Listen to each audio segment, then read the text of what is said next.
Hello and welcome to another episode of Ag Culture Podcast, where we cultivate tomorrow by inspiring agripreneurs and ag innovators through real life perspectives in agriculture. I'm Paul Windemaller, your host on this journey of exploration and growth. On today's episode, we talked with Jay Waldvogel, who's somebody that's been around agricultural co-ops his whole career. And he has some great perspectives that he shares with us on cooperatives, the business model itself, some perspectives on not so good co-ops, and perspectives on well-performing co-ops and what that takes. So listen up, and I hope you enjoy this interview with Jay Waldvogel.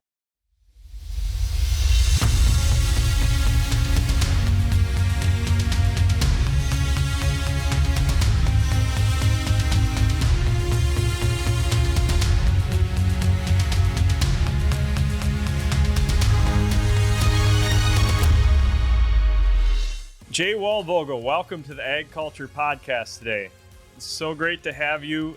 We've had a lot of experience over the years, and we met, what was it, in 2005, right? 2006? Long time, yeah. 5 or 6, yeah. Almost 20 years ago now.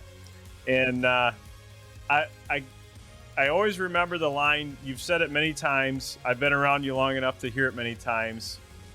You're known as the guy that knows a little about a lot, but not an expert on anything, right? That's exactly right. Yeah. Perfect. That's your title for the day. Awesome. There's so much wiggle room in that. You can't hold me accountable for anything. It's perfect. Well, go into that a little bit. There's a lot of things that you can see links in business when you have perspective of a lot of different things in business, right? Rather than just depth. How has that played out in your career? Yeah, I think I've always found it most interesting to be curious about lots of stuff, right? I tell people, if you look through a process of a career, I haven't managed my career at all. I've just gone from things I found interesting to other things I found interesting, which leads you to this kind of shallow, across a lot of things approach. It's necessarily committing yourself to being an expert in anything. It's neither one is better or worse than the other. But the thing I like about it is the perspective you can get about how you can connect the different dots. If you know enough about the different parts, you can see how they might fit together differently, fit together better. And that's what I find most interesting. That's what I find most stimulating, is to find those new ways to connect things, as opposed to grind deeper and deeper into that one thing you're an expert about. And I think you are probably an expert in the field of business model of co-ops. It's something that you've been involved with pretty much your whole career in agriculture. You just retired from Dairy Farmers of America, and so you got a career change here, but you've been involved in co-ops for, what was it, 30, 40 years over your whole career, right? Yeah, I would say that I'm a practical expert. I've had experience in co-ops for my entire life. You want a theoretical expert on co-ops, there's some better ones to do it than I am. But I even remember my first experience with co-ops. We were farming. Dad was a dairy farmer in Wisconsin. And I distinctly remember the first introduction of the cooperatives was on that hot summer day when you're out baling hay, and there's a cooperative meeting down the road, and they're having lunch. And Dad throws you in a truck, and he goes, "We're going to get free food." So you run down to the co-op meeting. Well, what a co-op is, why it is, I have no idea. I just know that they give you free food, and Dad was a big fan of free food. So I guess that's my co-op introduction all the way through. To your point, every place I've worked my entire career has been by happenstance, not by choice necessarily, a cooperative. And you've been in cooperatives not only in the U.S., but all around the globe. Yeah, so I've had the chance to work and live in the Netherlands for a number of years, where I worked for Dutch Dairy Co-op, a dairy co-op that has since become part of the Friesen Campina Cooperative. And I also spent a number of years living and working in New Zealand, originally for the New Zealand Dairy Board, which while I was there became the cooperative Fonterra. And along the way, I bounced a few other places, worked with co-ops in Australia, other co-ops in New Zealand. So yeah, I've seen co-ops from lots of different angles and directions. including ones where they speak a strange language. So the business model of cooperatives, a lot of people today don't quite understand how that got started. They don't know the history behind it. Do you want to explain a little bit on why cooperatives actually started as a business model? Yeah, maybe I'll take the perspective about what in the case of dairy applies for cooperatives. So why do you see so many dairy farmer cooperatives? There's different reasons for different cooperatives across agriculture and different drivers for why they're formed. Dairy is really at one far extreme in the sense that if you look at the first concern a farmer has, it's how do I market my product? Hmm. How do I de-risk the fact that I'm producing a product? And if I'm making a grain crop that I can maybe harvest and store even for a couple of years, that gives me some flex. If I'm producing milk three, 2 times a day even, it's a fresh product, it's a perishable product. My biggest concern is, do I have a home for it every day, twice a day, every couple of days it gets picked up? And so cooperative models in the very first instance were a way for farmers to de-risk their business. How can I make an investment in dairy and know that I'm going to be able to have a market for my product? And that's held true in dairy forever. It's still true today, even if you look around for farmers. Whether you're a small farmer or a large farmer, the ability to know you have a secure market is essential for dairy, where it's really interesting for other agricultural products. And I think that's still true today. And if you look at developing markets, even where dairy is still a nascent business, you see the fact that co-ops are on the list because same issue. How do I commit to a business model? How do I commit to business on a livelihood if I don't know if I got a home for my milk all the time? So that initial interest in cooperatives is really about risk management. If you think that a co-op starts in the beginning because the farmers want to have some common way to reduce the risk of marketing their product, I just know it's going to get picked up every day. And again, it's a risk that exists today if you're a farmer. Hmm. If you're selling to an independent or if you're selling to a place where you don't have an ownership stake or a voice in the governance of business. And the second one is really about your ability to ensure a fair price. So once you know you have a home for your milk, how do you ensure you get a fair price? How do you have enough, I won't use market power as a wrong word, but enough position in the market to be able to make sure you get the best possible price for your milk? And doing that together, doing that collectively, doing that cooperatively often gives you that ability. So in the second instance, you're just trying to assure yourself a competitive price.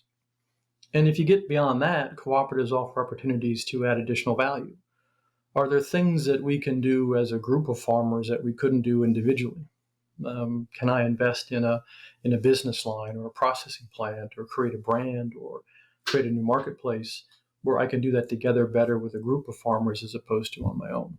So cooperatives often have that ability to kind of grow from the most basic purpose in the beginning to start to add different levels of value.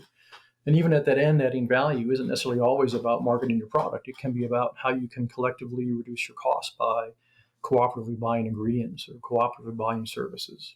So there's different levels of a co-op, and all of those create different levels of complexity, different levels of challenges, different levels of risk. But at the core, if you look at any cooperative, the ability to make certain that you de-risk that member's ability to produce the milk and give them a fair price, that's the starting point for everything. You spent quite a few years um, at different co-ops around the world at kind of pivotal points of their life cycle, different transition points. You look at Friesland Campina, look at the dairy, New Zealand Dairy Board, then Fonterra. What were those co-ops going through at the times when you were there during that transition period? Why were they transitioning into maybe a new direction? So if you walk through that, when I was at Campina, you had not too long before that, you'd had the quota system come in place.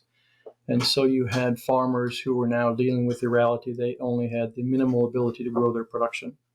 So if you think about it as a farmer, a dairy farmer, for example, you can make value by increasing volume, becoming more efficient. Hmm. Most farmers do that as a matter of course. It's the history of agriculture as you become bigger in scale and more efficient over time. You can make more money at a better price for your product. And many times that means adding value to it. And if you think about a farmer as a freedom to grow, more often than not, he wants to have capital to put into his own farm. I want to buy more land. I want to buy more cows. I want to make more milk. If you have a farmer who's limited or unable to grow, they're looking for ways to get higher return for what they already have. And so they tend to want to invest in downstream processing.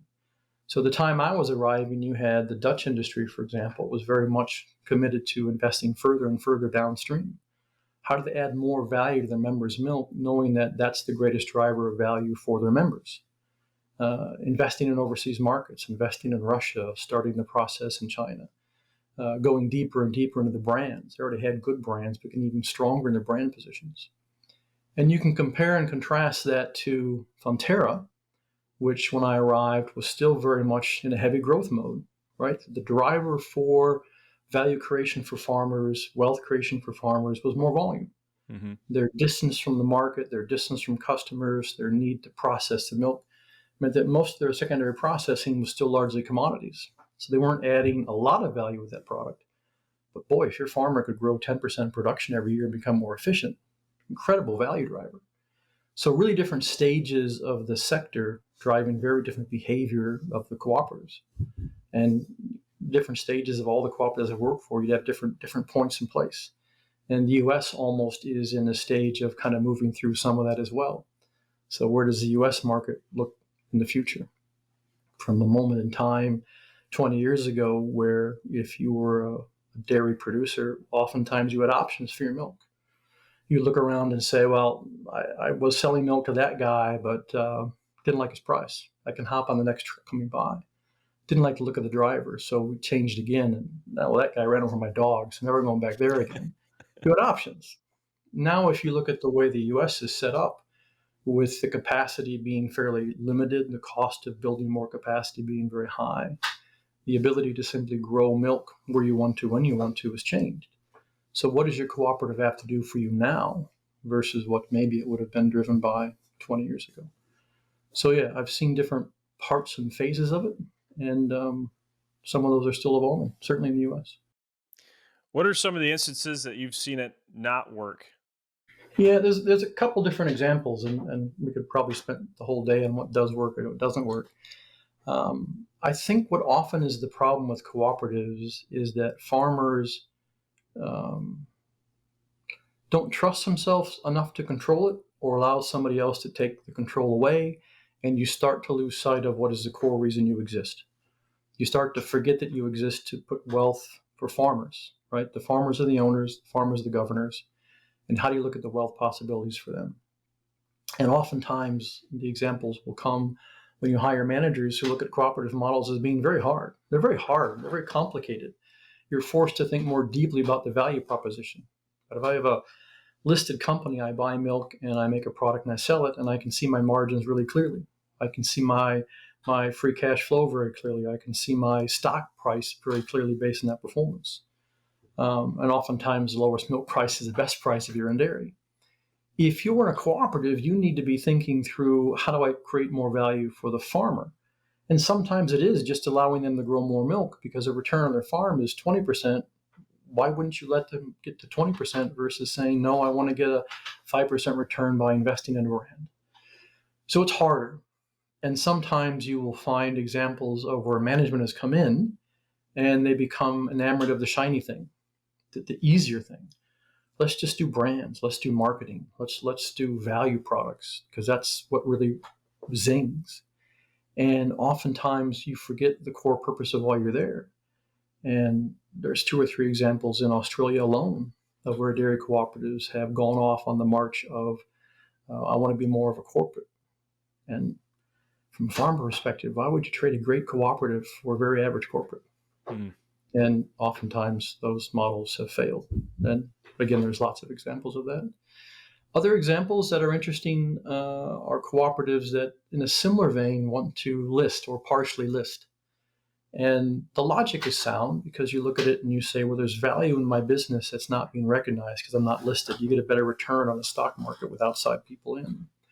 But the natural tensions of outside investors wanting the lowest possible milk price and the farmers wanting the highest possible milk price, when you start to create 2 different ownership approaches, it never works. You don't actually create value, you destroy value. You don't create a streamlined approach to the market, you just complicate it. You create a huge layer in between.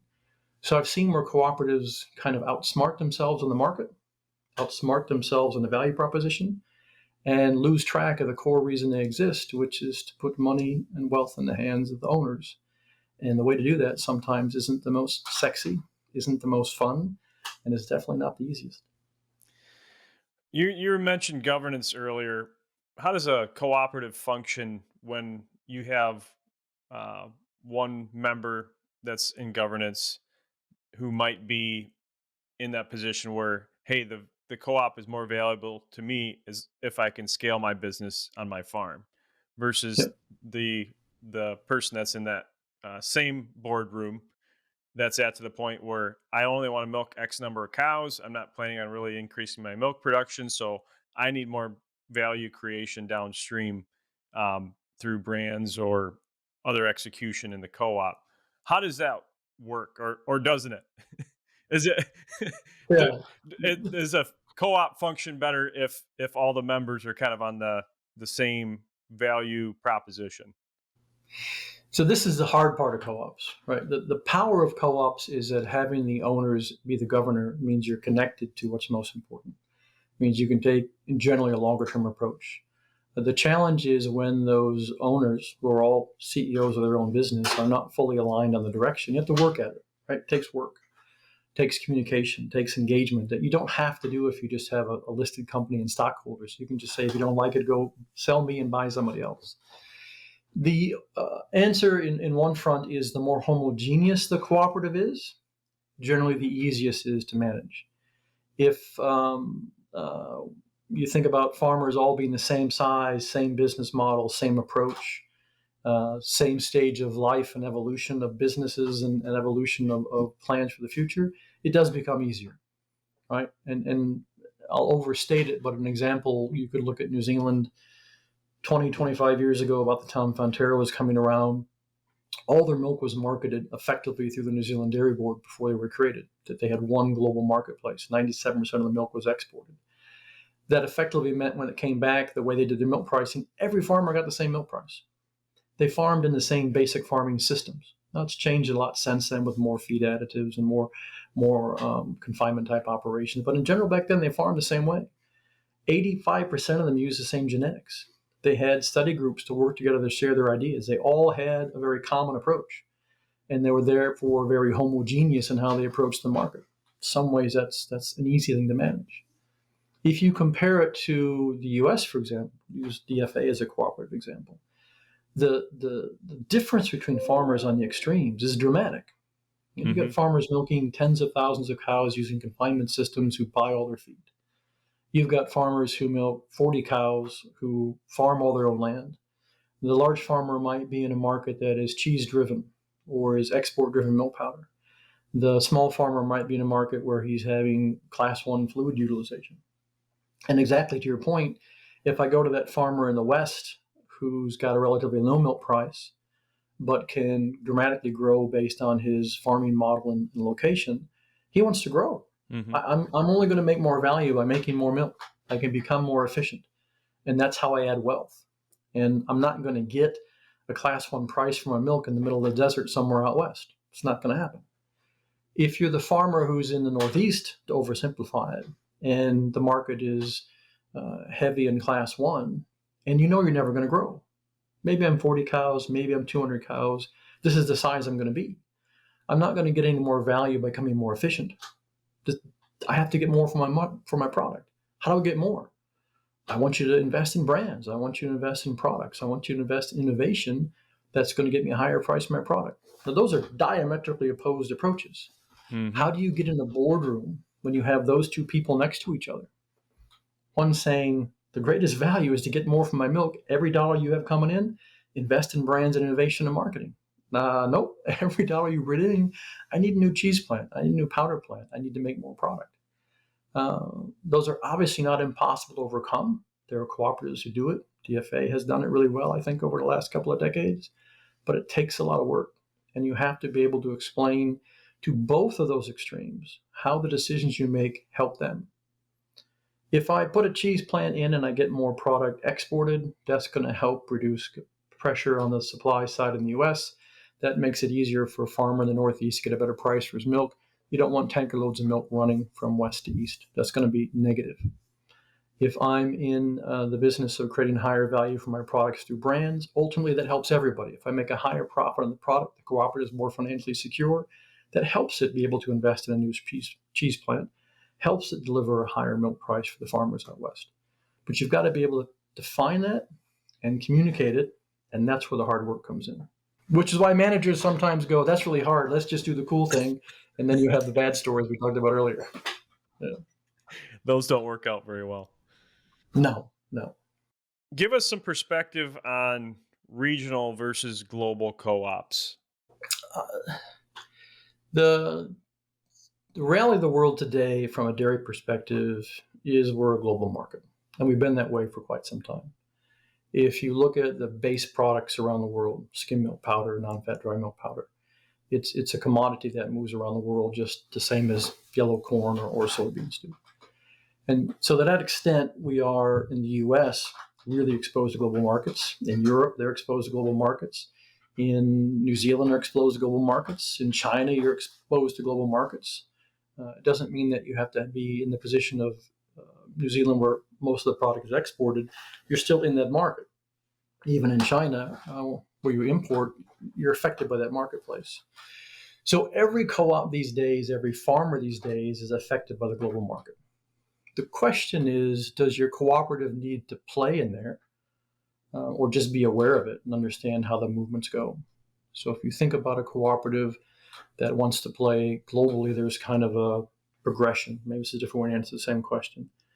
If you think about a regional cooperative in the US, you're more likely going to be very domestically focused. You're impacted by global, doesn't matter. The price of milk is impacted by global. But you can have everything you do be very localized. The milk I produce is processed here, is sold here. At some point, as you get bigger, you start to become more engaged in an export market. So you're not just impacted by the market, you participate in it. You're just putting product you already make on a boat and making it go away. Sometimes you're not even concerned about what the customer on the other side wants. You're just getting them to take what you have. I know you'd like some white cheese, but I make yellow cheese, orange cheese. I know you like skim milk powder, but I make non-fat dry milk, so you're going to get it. Then at some point, you become more of a global cooperative where you start to respond to what those customers want. And you not only make it in the US, you start to make it overseas. You start to say, well, if I have a technology or a product, can I make this product in a different country and supply those customers? So there's kind of an evolution you get to. And I think when you look at Europe as an example, where there are strong global cooperatives, Arla's and Fries and Campinas as an example. There are others. If you look at New Zealand and Fonterra, those are cooperatives that have been truly global for a long time and have made that leap from just dealing in my own milk to moving it to actually processing in other marketplaces. And that kind of evolution changes your perspective on how you run your business very much. That's a complicated answer to a simple question, but I haven't got a better one. Get your editor out, Paul. Get your editor out. Remove that one. Scratch. How do you see the cooperative model changing in the future? I know you touched on it a little bit, but what, in your perspective, how does it need to change for the future? I mean, you talked about the global side of things, being aware of that, and are there any other ways that you see it's fundamentally going to change in the future? It's changing all the time, and it's changing in different parts of the world at different scales and different times. As an example, if you look at the US, and we talked about earlier how 20 years ago, most farmers had options where to send their milk to. And so as a consequence, most cooperatives weren't very thick. They didn't have a lot of processing, a lot of brands. A lot of co-ops were just marketing co-ops, collect the milk, become a supply chain operator, and sell it to a private company down the road to actually process it. But over time, you've seen those cooperatives become thicker, invest in their own processing, maybe initially in some more commodity-type products, but increasingly in higher value brands. And it brings you a different math in terms of, as a farmer, how much of my assets are invested on my farm and how much are invested downstream. In the US in the past, you might have had, 97% of your assets on your farm, my land, my cows, my working capital. then maybe only 3% in terms of your cooperative capital was invested there, just enough to keep trucks on the road. Compare and contrast that to Europe and New Zealand, where that percentage was 15, 20%, where those farmers had to invest more for different reasons. In Europe, again, they're trying to create value. They need to be having higher value processing plants and investing in brands and innovation. And that takes capital, that takes money. And the farmers had to invest more to get there. In New Zealand, where they were so far away from their customers, they had to have primary processing. They had to have milk powder plants, had to have cheese plants. And so they became thicker. And I think as you look forward, cooperatives increasingly need to have more capital. Farmers have to put more in, not just in an absolute sense, but even as a percentage of their investments to secure the market in that first instance, to de-risk the ability to make the milk. In the second instance, to start to ensure they can reach those markets. To have that competitive milk price, you need to be in the market with a product increasingly. So I think what you're seeing is that the cooperative model is evolving in the developed world to where farmers need to think about how they put more capital into the cooperative so it can actually become a thicker cooperative. And where the risk comes a little bit is as farmer groups get bigger and bigger, and you've seen this in New Zealand, you've seen it in the past, in Europe not so much, you're starting to see it here in the US, those farmers can make their own capital choices. As opposed to having a little bit of money invested in my cooperative, maybe I can get enough capital together to do it on my own. So is the cooperative able to add enough value, be relevant enough to its members that they choose to put their capital in the cooperative as opposed to into their own processing plant, for example? And that's starting to become a tension point, I think, more than what it has in the past. And it's becoming less of a be in the cooperative, don't have much capital in, or go invest in your own plant, for example, to, well, I got to put some money in the cooperative. It's not like it used to be. So the choice becomes less black and white, becomes a little bit more gray. So I think cooperatives are evolving to where they have to have more, and that puts stress on the cooperative itself, especially where you have this real split, this heterogeneity in the members.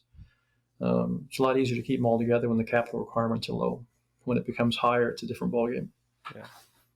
That makes sense? Yeah, definitely. What do you ever see a tipping point, especially in the US, where farm numbers get to be so consolidated that the co-op model just isn't as valuable anymore?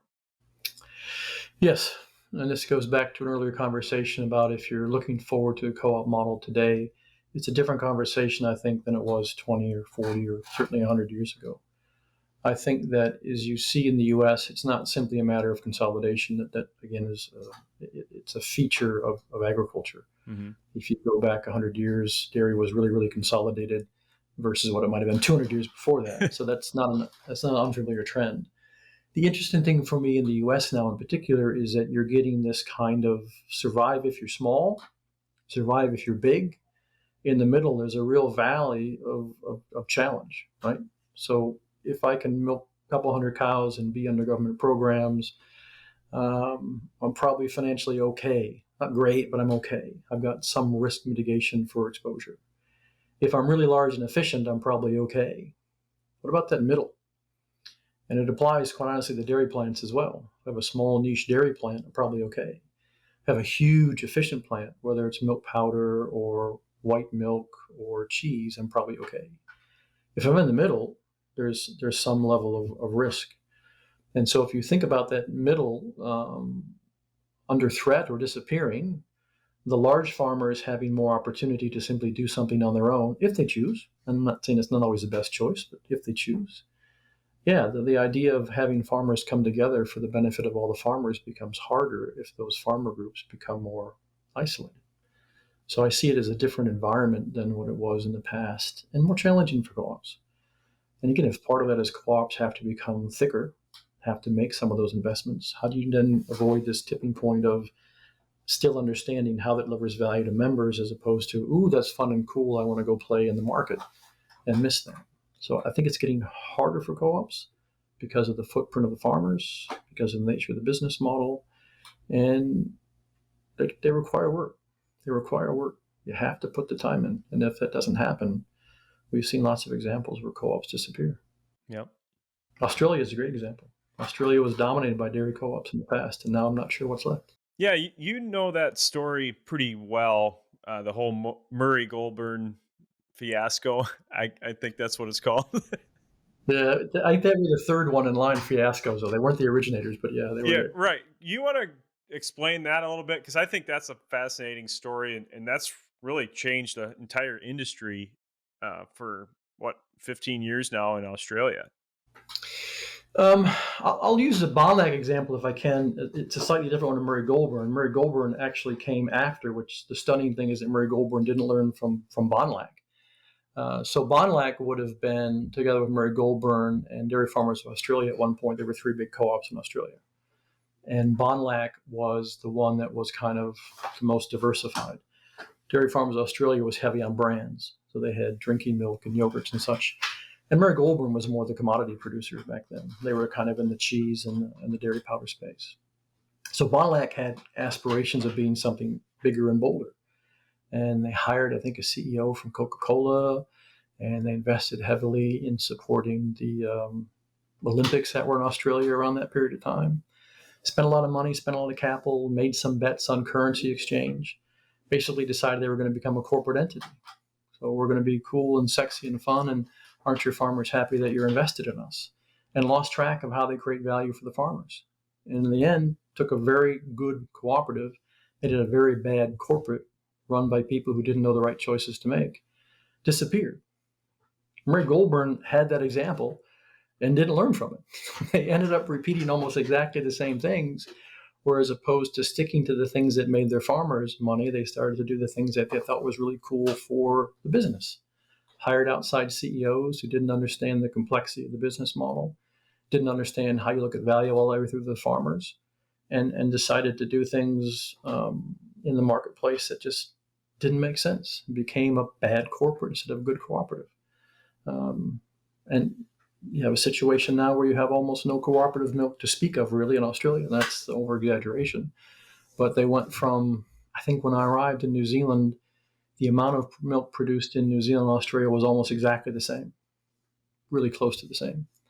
Since that time, New Zealand has, I think, more than doubled, and Australia has halved, which goes back to what's the power of the cooperative to help the farmer.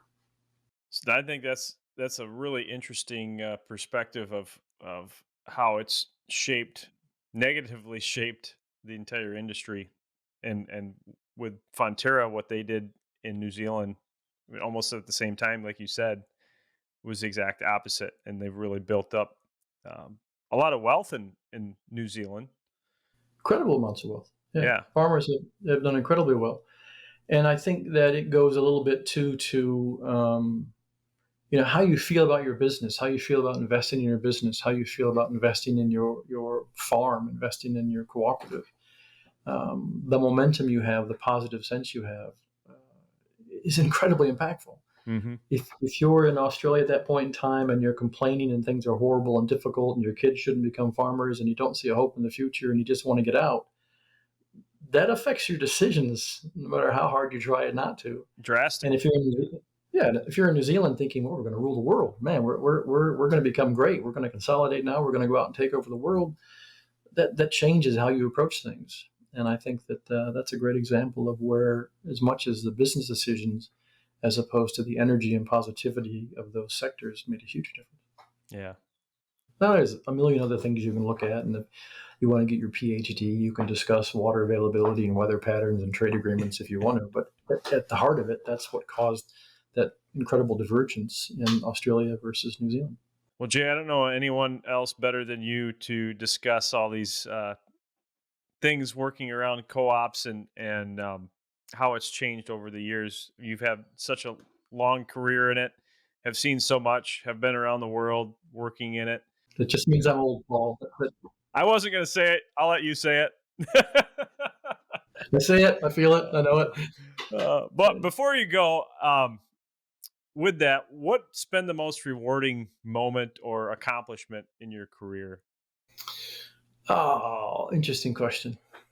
Um, I'll answer it maybe a little bit fuzzy. I think the thing I'm most personally proud of, I guess is the right way to say it, is I always did the stuff I thought was the most challenging. I never took the easy way out. I never decided to do what was safest. I think my wife gets a kick out of the fact that every job I've ever had paid less than the one I had before. Um, when I went to the Netherlands, there was a 2-year commitment and no commitment to give me a return ticket. It's like sink or swim. When we went to New Zealand, the other side of the world, which, tell our family we're going to New Zealand, they didn't know where it was. And so the idea that you always challenge yourself, try something different. The idea for me that you need to be afraid, right? If you're not afraid of what you're doing, you probably need to change it up a little bit. So personally, that's been pretty cool. I like that. And if I look back at the things that have changed, there's quite a few folks I can point to around the world who are in dairy, and I think I've helped them. I think I've helped them get where they're at, and I like that. I like the fact that I hope I left it in a better place than I found it. Rightly or wrongly, I like to think I left it in a better place than I found it. Well, you definitely had an impact on me over the 18 years or so that we've known each other, and I've really appreciated the helping hand that you've given me to get into different roles in the industry, and I've seen you do that for other people as well, and just been very passionate about being involved in the dairy industry and cooperatives. So I appreciate that about you.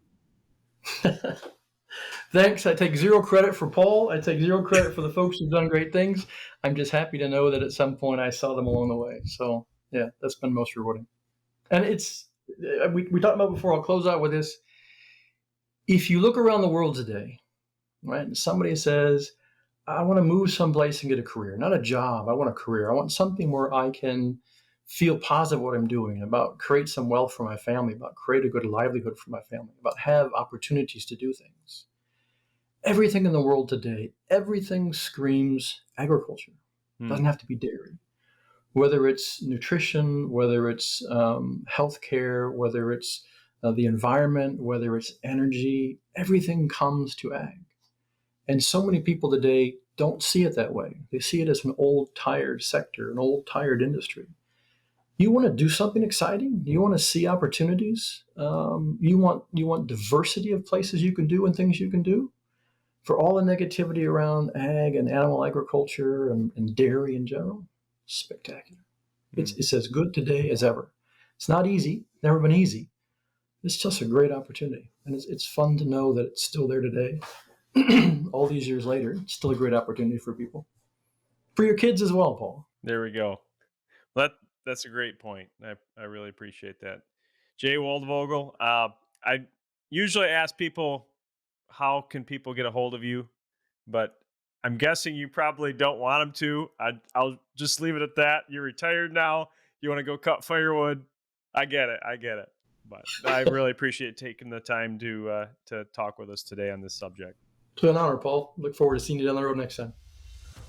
Once again, thanks for listening to the Ag Culture Podcast, tuning in with us this week with our conversation with Jay Waldvogel. I hope you enjoyed that. And as always, if you found value in this episode, please share it with somebody that you know.